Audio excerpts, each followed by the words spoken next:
À peine était-il sorti de l'orée que Debra se précipita vers lui et le serra dans ses bras avec fougue.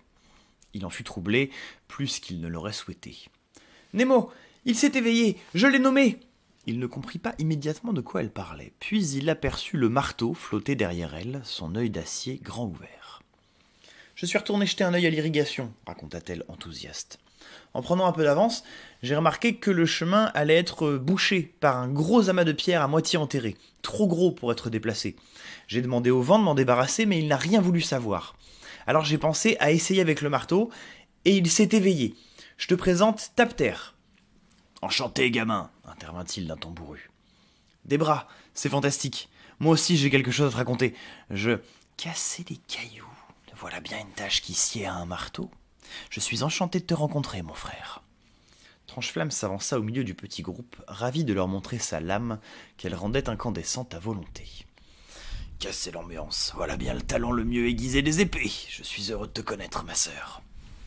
Tous deux habitués à l'éternel conflit épée-marteau qui opposait Tranche-Nuit et Tape-Fer, Debra et Nemo prirent prestement le chemin de la maison comme une seule personne. Ce dernier en profita pour raconter sa rencontre malheureuse et son combat avec les Scorpiros. Debra ne l'interrompit pas, mais ne manqua pas de jeter plusieurs coups d'œil furtifs pour vérifier qu'il allait bien. Sa blessure au bras, en particulier, retint son attention plusieurs secondes. Tous les quatre se gargarisant de leurs exploits récents, ils atteignirent plein d'enthousiasme le porche de la maison, où le jardinier semblait les attendre, tasse de cafeté fumante et guitare à la main. À leur arrivée, il vint à eux, posa un genou au sol et dit « Très chers outils, soyez les bienvenus en notre monde et en mon humble demeure. Je me nomme Abra, le jardinier.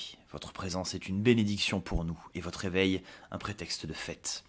Honorés soient vos parents qui vous ont forgé à notre intention. » Ainsi vont les outils, répondirent-ils en chœur. Le jardinier avisa Nemo et vit tout de suite que quelque chose clochait. Il servit rapidement 2 nouvelles tasses de cafeté et invita chacun à s'asseoir. « Tu as croisé les Scorpiros. Raconte-moi, dit-il d'un ton pressant. Nemo s'exécuta. Au fil de son histoire, que Trancheflamme agrémentait à sa manière de force détails chevaleresques, le jeune homme vit l'expression du jardinier s'assombrir, ce qui doucha un peu son enthousiasme.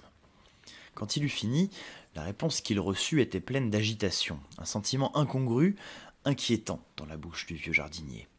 « Tu as pris la vie d'un Scorpiro. C'est très grave, Nemo. »« Pas du tout, protesta l'intéressé. Je lui ai simplement tranché la queue. »« Nemo, le dard est l'unique moyen pour les Scorpiros de se nourrir. Celui que tu as blessé est condamné à mourir de faim, désormais. »« Je n'avais pas le choix. Ils m'ont attaqué. »« En es-tu certain ?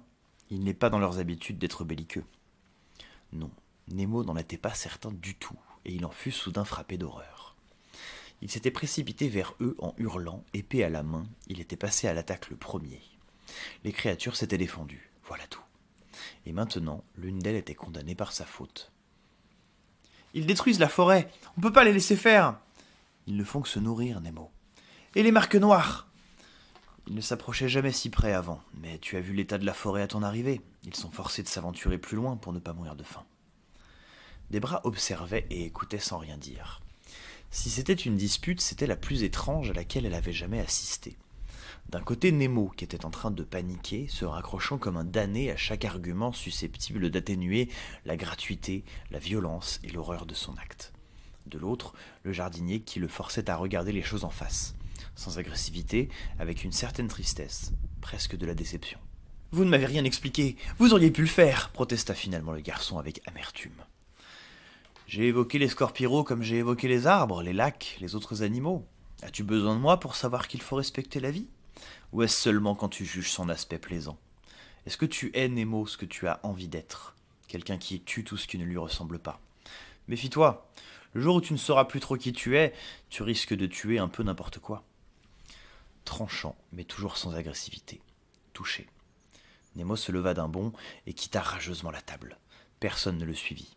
Il marcha furieusement jusqu'au bord du lac et fondit en larmes, pour la première fois depuis très longtemps. Il resta ainsi longtemps, seul sous les étoiles. Après la panique et les plaintes revinrent les sanglots, bruyants puis calmes. Sa respiration devint incontrôlable un long moment. Il perdait pied. Sa vue se brouillait, puis, sans aucun signe avant-coureur, tout s'arrêta. Il ne resta qu'un vide abyssal dans son cœur. Il n'avait plus de larmes. Hé, Nemo, t'es là mon pote? Ça va? Oula non, évidemment, ça va pas. Koda s'assit à côté de lui avec une étonnante discrétion. Après un instant d'hésitation, il passa son bras par-dessus l'épaule de Nemo qui se remit à pleurer doucement. C'est fini mon vieux, laisse sortir. Mieux dehors que dedans, comme je dis toujours à Deb quand elle me reproche de vider les fontaines. Et les cruches, et les gobelets, et les lacs. Ils rirent nerveusement à l'unisson. Il t'a raconté? Demanda Nemo d'une voix enfantine. Ouais, j'ai entendu l'essentiel. Le vieux a pas été tendre avec toi, mais il a raison. Je le sais, c'est ça le plus dur. C'est ça le plus dur, ouais, répéta doucement Koda. Ça me rappelle. On t'a déjà parlé de la visite du dragon?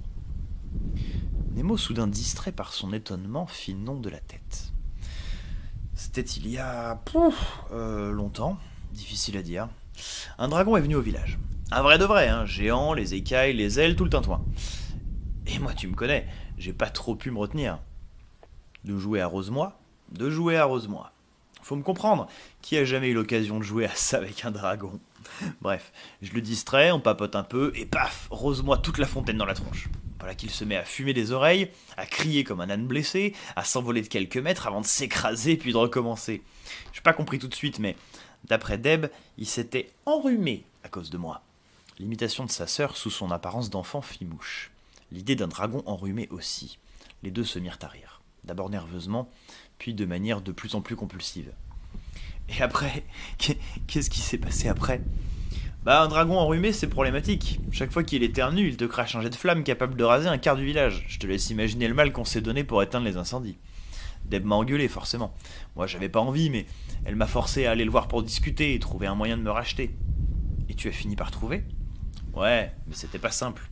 C'est susceptible les dragons, mon vieux. Ça fait les fiers, les terrifiants, puis une fois que tu t'es moqué d'eux, que tu les as tournés en ridicule, ça fait la tronche. J'ai dû insister. C'était même pas à cause de Deb. J'en ai fait une question d'orgueil, je crois, conclut-il pensif. Après un silence, Nemo reprit. Qu'est-ce qu'il t'a demandé de faire? Mon pote, prends-le pas mal, mais je suis pas sûr que tu comprendrais si je te l'expliquais maintenant. Et prends-le encore moins mal, mais à mon avis, c'est vraiment pas ça la bonne question à se poser dans ta situation. Koda avait raison. Nemo se releva, Koda l'imita. Merci. Pas de quoi, mon vieux. Sincèrement, pas de quoi. Moi, si je peux aider, tu sais. Nemo prit Koda dans ses bras. Il n'avait plus de larmes, séchées par la douce chaleur fraternelle qu'il venait de recevoir.